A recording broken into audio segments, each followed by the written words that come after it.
खनिजों पर टैक्स के मामले पर सुप्रीम कोर्ट का फैसला, कहा मिनरल्स पर दी जाने वाली रॉयल्टी टैक्स नहीं, राज्यों को टैक्स लगाने का हक है।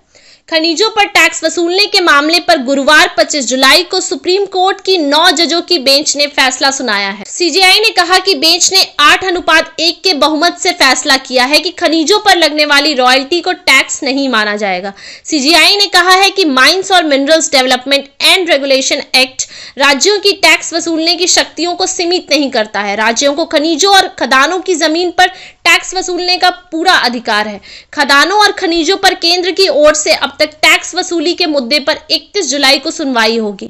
दरअसल अलग अलग राज्य सरकारों और खनन कंपनियों की ओर से सुप्रीम कोर्ट में कोर्ट को तय करना था कि मिनरल्स पर रॉयल्टी और खदानों पर टैक्स लगाने के अधिकार राज्य सरकार को होने चाहिए या नहीं।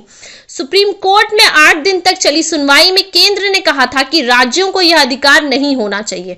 अदालत ने 14 मार्च को फैसला सुरक्षित रख लिया था। कोर्ट ने कहा था टैक्स लगाने का अधिकार राज्यों को भी। पिछली सुनवाई में सुप्रीम कोर्ट ने कहा था संविधान में खनिज अधिकारों पर टैक्स लगाने का अधिकार केवल सांसद को ही नहीं बल्कि राज्यों को भी दिया गया है। ऐसे में उनके अधिकार को दबाया नहीं जा सकता।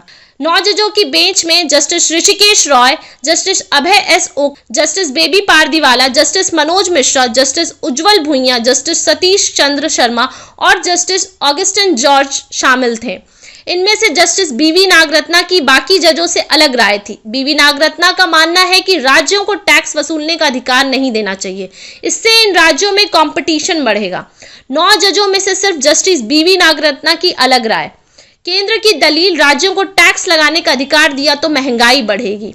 केंद्र ने कहा था कि अगर राज्यों को टैक्स लगाने का अधिकार दिया तो राज्यों में महंगाई बढ़ेगी, खनन क्षेत्र में एफडीआई में दिक्कतें आएंगी, इससे भारतीय मिनरल्स महंगे होंगे और इंटरनेशनल मार्केट में कंपटीशन घटेगा। केंद्र सरकार ने अपने हलफनामा में खनिज पर रॉयल्टी से अधिक टैक्स लगाने का विरोध किया था। केंद्र की ओर से पेश अटॉर्नी जनरल आर वेंकटमणि ने सुनवाई के दौरान तर्क दिया था, केंद्र के पास खदान और खनिजों पर टैक्स लगाने की ज्यादा शक्तियां हैं।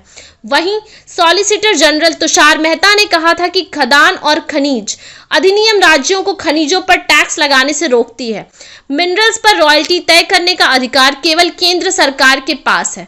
खनन मंत्रालय ने भी कहा था कि सीमेंट, एल्यूमीनियम आदि के लिए कच्चा माल खनिजों से मिलता है, इसलिए अगर राज्यों ने रॉयल्टी से अलग टैक्स लगाया तो पूरे देश में महंगाई बढ़ेगी। मामला 9 जजों बेंच के पास कैसे पहुंचा? 1979 में तमिलनाडु सरकार बनाम इंडिया सीमेंट्स लिमिटेड केस में सुप्रीम कोर्ट की 7 जजों की बेंच ने कहा था कि खनिजों पर रॉयल्टी एक टैक्स ही है। इस फैसले के खिलाफ खनन कंपनियों, पीएसयू और अलग अलग राज्यों की ओर से 86 से अधिक याचिकाएं सुप्रीम कोर्ट में दायर की गईं। 2004 में सुप्रीम कोर्ट पश्चिम बंगाल बनाम केशोराम इंडस्ट्रीज लिमिटेड मामले की सुनवाई कर रही थी। इस दौरान 5 जजों की बेंच ने कहा कि 1979 में सुप्रीम कोर्ट ने जो फैसला सुनाया था उसे गलत समझा गया। कोर्ट ने स्पष्ट किया कि रॉयल्टी टैक्स नहीं है। 1979 और 2004 में सुनाए गए फैसले से विरोधाभास हुआ। इसे लेकर 2011 में सुप्रीम कोर्ट ने रॉयल्टी से जुड़े मामलों को 9 जजों की बेंच को सौंपा गया।